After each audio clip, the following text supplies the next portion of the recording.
The sun beat down like a blacksmith's hammer, forging the cracked earth into an anvil of despair. Dust, fine as powdered bone, swirled with every hot gust of wind, stinging Lily's eyes and coating her already parched throat. She was 6, maybe 7, her stepmother, Agnes, had never bothered with birthdays.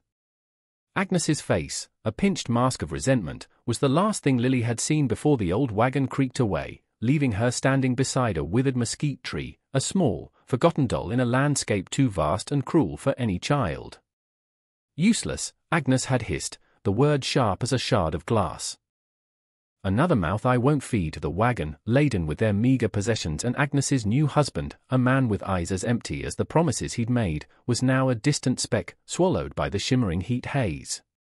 Lily cried then, silent, racking sobs that shook her small frame but made no sound against the relentless sigh of the wind.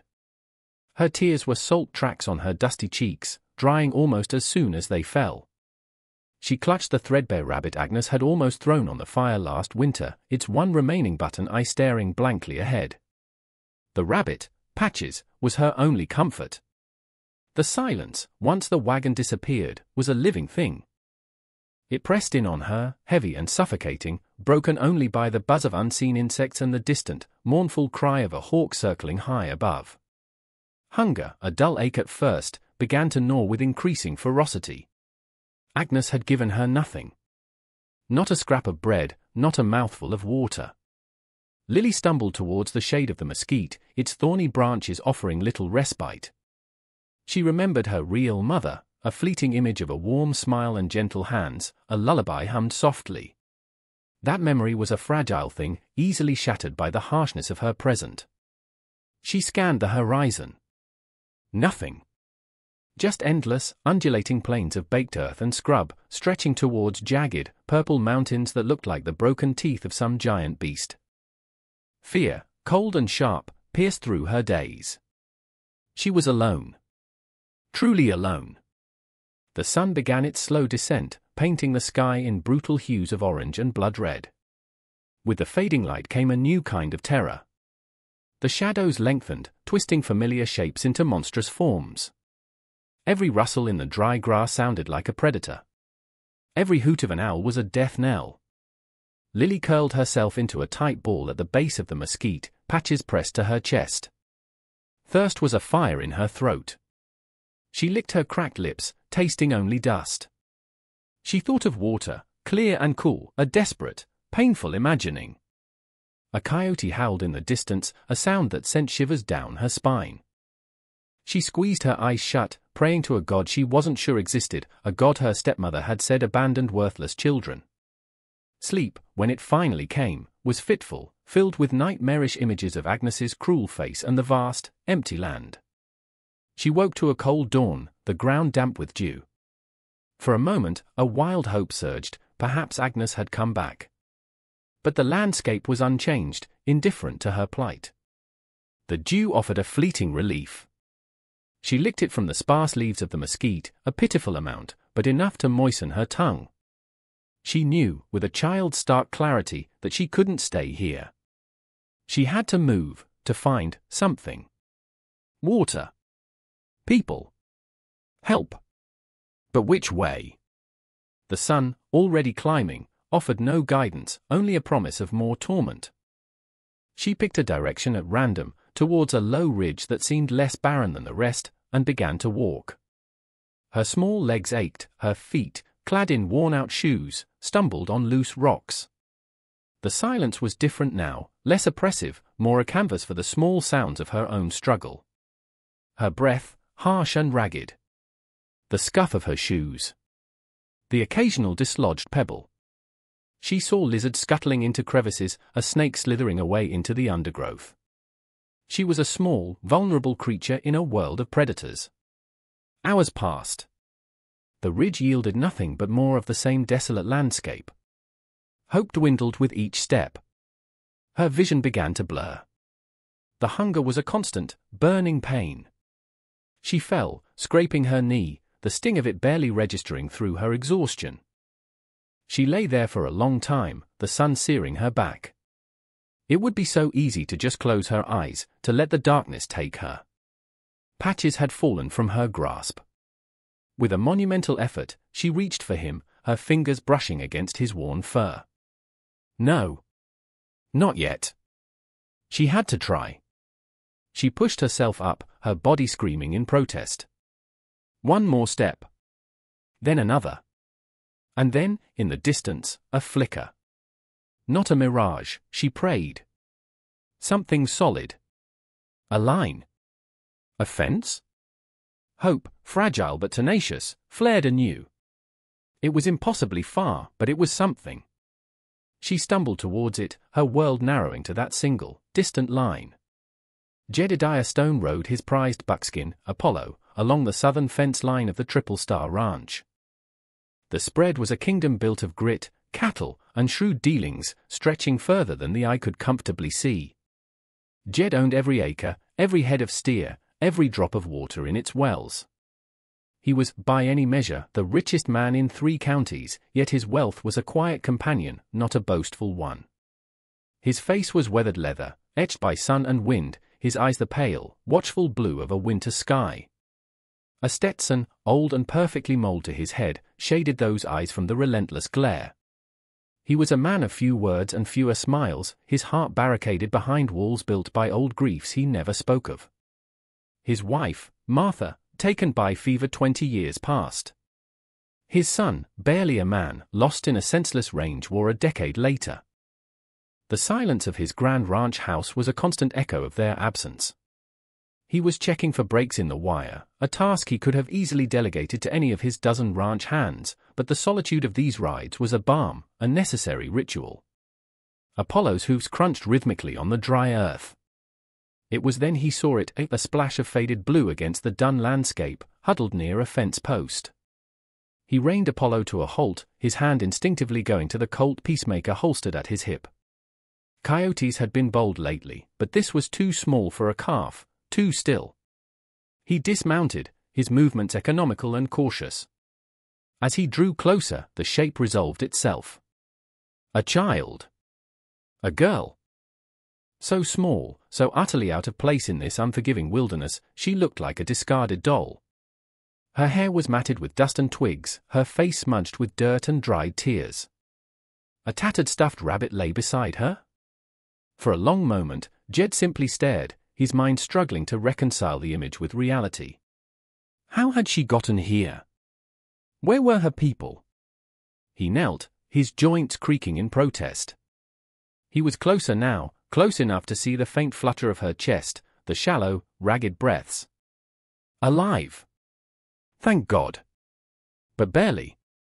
Her lips were cracked and pale, her skin stretched taut over delicate bones. He reached out a calloused hand, intending to check for fever, but stopped himself. He didn't want to frighten her if she woke. He looked around, scanning the empty horizon. No tracks nearby, other than the small, scuffed prints leading to where she lay. No sign of a wagon, a horse, nothing. Just the wind whispering through the barbed wire. Abandoned. The word settled in his gut like a cold stone. He'd seen cruelty in his life, the casual brutality of nature and the calculated malice of men, but this was something else. To leave a child like this? He felt a slow burn of anger, an unfamiliar heat in his chest. He uncapped his canteen, dipped his handkerchief into the precious water, and gently moistened her lips. Her eyelids flickered. A tiny, unconscious sigh escaped her. He had to get her back to the ranch. Now. Lifting her was like lifting a bundle of dry sticks. She weighed next to nothing. Her head lolled against his shoulder, her breathing so faint he had to strain to hear it. He retrieved the pathetic rabbit, tucking it beside her as he carefully mounted Apollo, settling her in front of him, cradled against his chest. The buckskin, sensing the unusual, fragile burden, moved with uncharacteristic gentleness. Lily stirred as they rode, a small whimper escaping her. Her eyes, a startling shade of violet, fluttered open, wide with terror as they focused on his unfamiliar, grizzled face. She tried to pull away, a tiny, desperate struggle. Easy now, little one, Jed said, his voice gruff from disuse, but softer than he intended. You're safe. I'm not going to hurt you. She didn't understand, or didn't believe him. Fear was etched into every line of her small body. She squeezed her eyes shut again, as if to block out the nightmare. He held her securely, one arm a protective band around her, and nudged Apollo into a steady canter. The vastness of the triple star unfolded around them, rolling grasslands, herds of grazing cattle, distant mesas painted in shades of ochre and rose. To Lily, if she'd been able to see beyond her fear, it would have been another overwhelming, terrifying landscape. To Jed, it was home, a legacy, and suddenly, a place that felt even emptier than before, despite the tiny, precious weight in his arms. The question of what he would do with her, once she was well, was a distant concern. Right now, all that mattered was the fragile life he held, a flicker of humanity in the desolation. He, Jedediah Stone, who had closed himself off from the world, had just let it back in the form of a lost, terrified little girl. The Triple Star Ranch house was an imposing structure of stone and dark timber, a fortress of solitude built to Jedediah Stone's exacting, unadorned tastes. It loomed large and shadowed as Apollo carried them into the main yard. Ranch hands, busy with their chores, stopped and stared, their expressions a mixture of curiosity and concern as they saw the child in Jed's arms. Jed ignored them, his focus solely on Lily. He dismounted with a practiced ease that belied his age and the precious burden he carried, his boots thudding softly on the porch steps. Mrs. Gable, his housekeeper and cook for the past 15 years, a woman whose stern demeanor hid a surprisingly tender heart, met him at the door, her usually unflappable expression cracking with surprise. "Mr. Stone! What on earth?" Her eyes widened at the sight of Lily, so small and still. "Found her out on the South Range. Near dead from thirst and sun," Jed stated, his voice flat, betraying none of the turmoil inside him. "Needs a bed. Water. Something soft to eat when she can manage it." Mrs. Gable, bless her pragmatic soul, wasted no time on questions. She bustled ahead, leading him towards a small, seldom-used guest room at the back of the house, one that faced the morning sun. Poor lamb. Poor, dear lamb. The room was clean, Spartan, but Mrs. Gable quickly added touches of softness, a hand-stitched quilt, an extra pillow. Jed laid Lily gently on the bed. She seemed even smaller against the expanse of the mattress. Her eyes remained closed, but her brow was furrowed, as if even in unconsciousness, she was troubled. Mrs. Gable efficiently set about tending to the child, her movements brisk but gentle. She bathed Lily's face with a cool cloth, murmuring soothing nonsense words. Jed stood awkwardly in the doorway, feeling large and useless. He was a man who could command 1,000 head of cattle, who could face down rustlers and negotiate hard bargains, but the sight of this fragile child rendered him helpless. When Mrs. Gable shooed him out to fetch some broth, he went gratefully. For days, Lily drifted in and out of consciousness. When awake, her violet eyes were huge in her pale face, tracking every movement in the room with a feral, frightened intensity. She refused to speak, refused to eat if anyone was watching too closely. Jed would leave a tray with a small bowl of broth or a piece of soft bread outside her door, retreating quickly. Hours later, he'd find the tray, the food sometimes gone, sometimes untouched. Patches, the stuffed rabbit, never left her side. He'd see her clutching it tightly, her knuckles white. He made a point of checking on her, brief, silent visits. He'd just stand in the doorway, letting her see him, letting her grow accustomed to his presence. He didn't try to talk, didn't try to touch her. He just was. A silent, watchful presence. He learned the language of her fear, the way she'd flinch if he moved too suddenly, the way her eyes would dart to the door, as if expecting someone terrible to enter. He learned the rhythm of her shallow breathing. One evening, he found her awake, staring at the fading light outside her window. He'd brought a small plate with a cut-up apple and a piece of cheese. He set it on the small table near her bed, then retreated to his usual spot by the door. He didn't expect her to eat. But then, slowly, hesitantly, a small, dirt-stained hand reached out. Her fingers brushed against a slice of apple.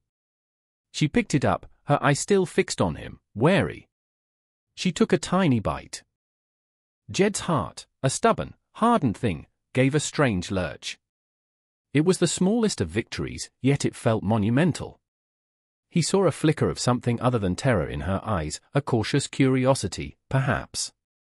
He didn't smile, didn't want to spook her, but a warmth spread through him, unfamiliar and profound.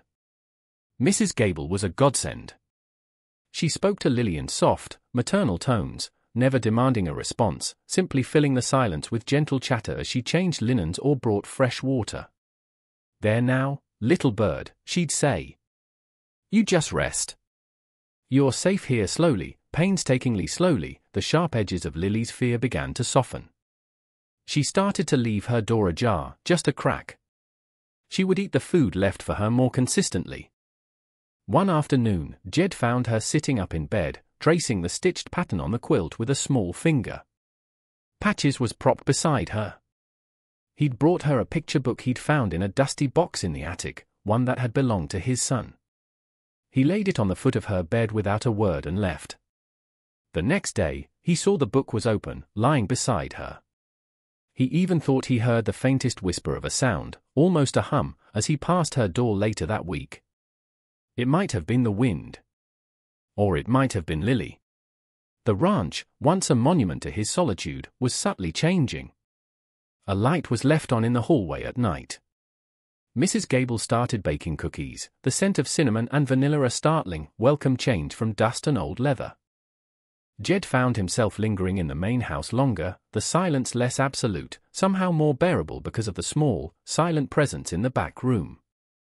He was still a man of few words, his exterior still gruff, but something within him was slowly, inexorably, thawing.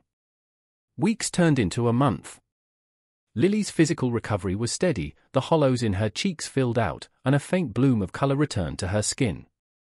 Her silence, however, remained largely intact, a fortress around her young heart. Yet, small changes were evident. She no longer flinched when Jed entered her room. Sometimes, her gaze would follow him with a quiet curiosity. She even allowed Mrs. Gable to gently brush her tangled hair, wincing only slightly at the snags. The picture book Jed had given her was often open beside her, its colorful pages a silent invitation to a world beyond her fears. Jed found himself anticipating his brief visits, the quiet moments of shared space. He'd started talking to her, soft, rambling monologues about the ranch, the horses, the way the seasons changed out on the plains. He never expected a reply, and never received one, but he felt, somehow, that she listened. Then, one sun-drenched afternoon, a dusty buggy rattled up the long drive to the ranch house. Jed was on the porch, mending a piece of tack, Lily sitting quietly on the top step, a few feet away, watching a butterfly dance over Mrs. Gable's small flower patch. It was the furthest she'd ventured from her room. He tensed as he recognized the driver, a shifty-looking man he'd seen once in town.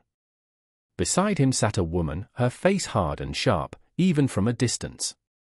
Agnes. Lily went utterly still, her small body rigid. The butterfly, the flowers, the warm sun, all forgotten. Her eyes, wide and dark with a returning terror, fixed on the approaching buggy. She made a small, choked sound, the first sound Jed had heard from her that wasn't a whimper of fear or pain. It was a sound of pure dread. Jed rose slowly, placing himself subtly between Lily and the visitors. His expression hardened, the familiar lines of his face settling into an unyielding mask. The shifty man brought the buggy to a halt. Agnes climbed down, smoothing her drab dress with a show of false propriety. Her eyes, however, glittered with a greedy light as she took in the size and evident prosperity of the ranch house. "Mr. Stone, I presume," she said, her voice syrupy sweet, a stark contrast to the venom Lily remembered. "I am Agnes Periwinkle. I've come for my stepdaughter." Lily scrambled backwards, crab-like, until she was pressed against the solid wood of the porch wall, patches clutched to her chest like a shield. Jed's voice was cold, flat. "The child you abandoned in the desert, you mean?" Agnes's smile faltered for a fraction of a second. "Abandoned? Heavens, no. There was a terrible misunderstanding. A tragic accident. We searched and searched. We've been half out of our minds with worry." Her gaze flickered towards Lily, a look that was meant to be maternal but landed as possessive. "Lily, darling, come to Mama." Agnes. It's all right now. Lily shook her head violently, silent tears streaming down her face. She pressed herself further against the wall, as if trying to disappear into it. Jed stepped forward. She's not going anywhere with you now. See here, the shifty man, clearly Agnes's new husband, began, puffing out his chest. She's her legal guardian. Legal? Jed's voice was dangerously quiet.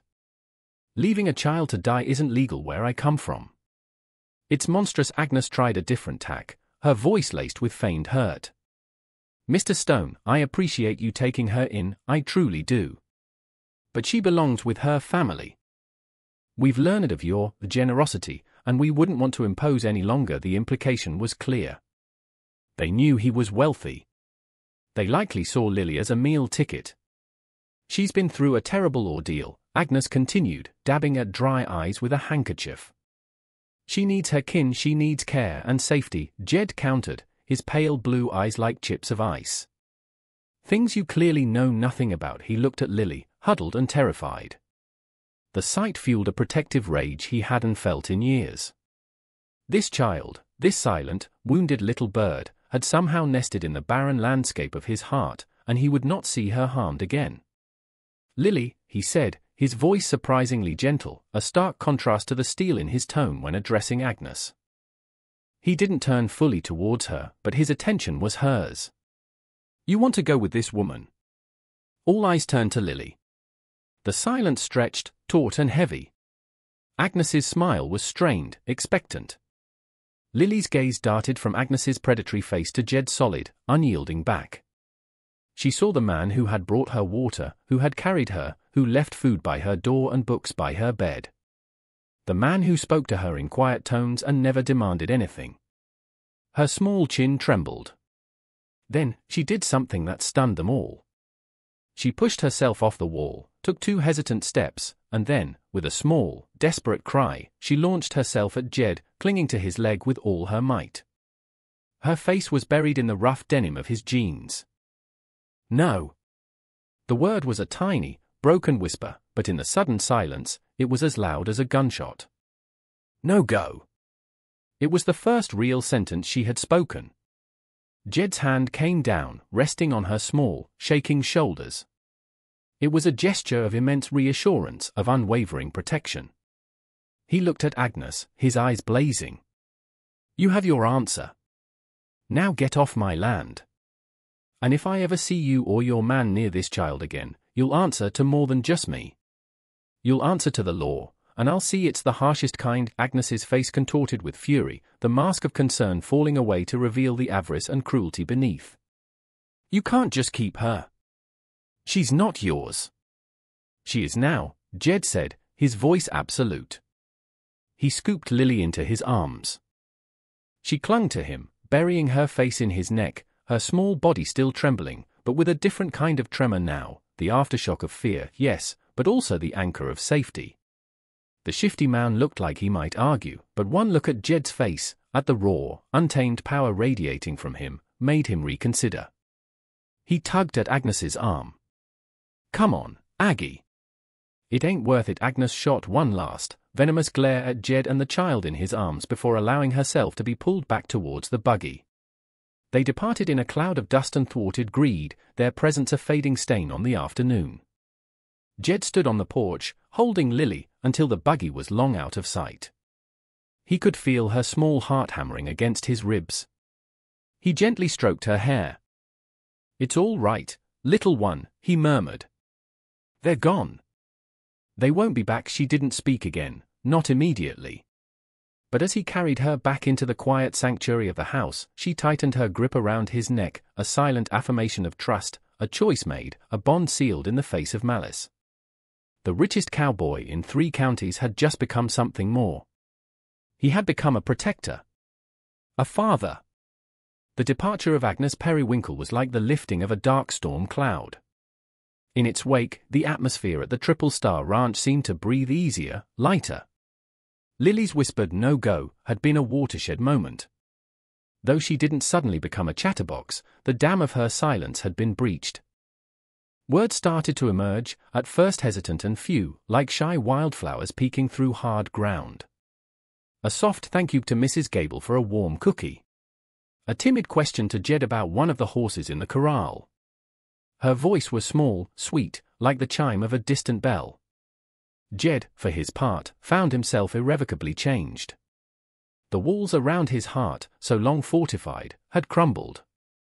The raw protectiveness he'd felt for Lily had unearthed a capacity for tenderness he thought long buried with Martha and his son. He began to smile more, a slow, unaccustomed creasing of his weathered face, usually reserved for when he watched Lily. He started to tailor his days, subtly, around her. He'd take his morning coffee on the porch, knowing she might venture out to sit on the steps with Patches. He'd find reasons to be near the house during the day, rather than spending all his time on the far ranges. He taught her the names of the constellations, pointing them out in the vast, diamond-dusted night sky, far from the oppressive darkness she'd once known. He showed her how to groom Apollo, the big buckskin surprisingly gentle under her small, careful hands. Lily, in turn, began to blossom. The fear that had shadowed her violet eyes receded, replaced by a burgeoning curiosity and, increasingly, by sparks of joy. She explored the ranch house, her bare feet padding softly on the wooden floors. She discovered the kitchen, with its warm, inviting smells, and Mrs. Gable, who always seemed to have a spare bit of dough for her to shape or a story to tell. She ventured into the stables, the scent of hay and horses no longer frightening, but exciting. She even started to laugh, a bright, clear sound that echoed through the once silent halls of the grand house, a sound Jed found he couldn't get enough of.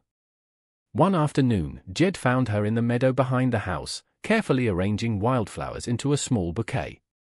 Patches sat propped against a rock, overseeing her work. She looked up as he approached, not with fear, but with a shy smile. For Mrs. Gable, she explained, holding up her creation.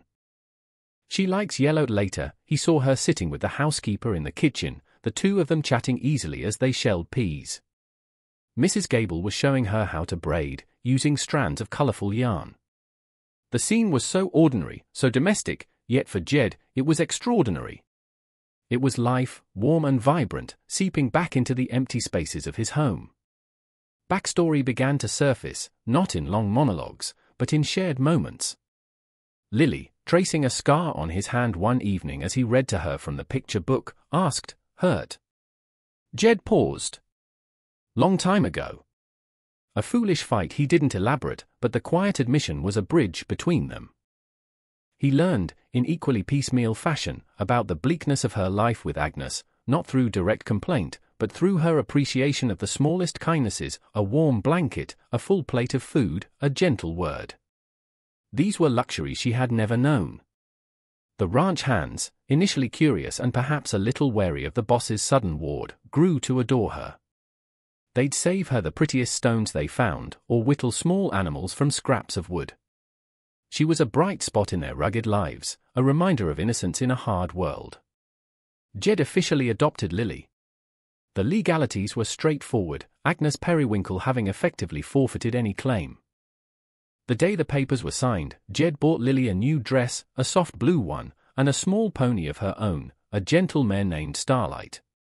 He watched as she tentatively reached out to stroke Starlight's nose, her eyes shining. "She's all mine," Lily whispered, awe in her voice. Jed nodded, his throat tight. "All yours, little one." Just like your mind that evening, as he tucked her into bed, Patches nestled beside her, Lily looked up at him, her expression serious. "Jed," she said, the first time she'd used his name without a tremor of hesitation. "Yes, Lilybug." He'd taken to calling her that, a silly, affectionate nickname. "Thank you for finding me." He sat on the edge of her bed, his large, calloused hand gently covering hers. "I think, Lilybug," he said, his voice thick with emotion, "I think we found each other." The richest cowboy in 3 counties no longer measured his wealth in acres or cattle, but in the warmth of a small hand in his, the sound of a child's laughter, the fierce, unwavering love that had taken root in his once barren heart. The little girl, once left to die, now had a home, a protector, a future. And the stoic cowboy, once lost in his solitude, had found his purpose again, his family, in the most unexpected of places, under the vast, starlit sky of the Triple Star Ranch. Their journey had been one of hardship and fear, but it had led them to a dawn of profound hope and enduring connection, a testament to the resilience of the human spirit and the transformative power of kindness.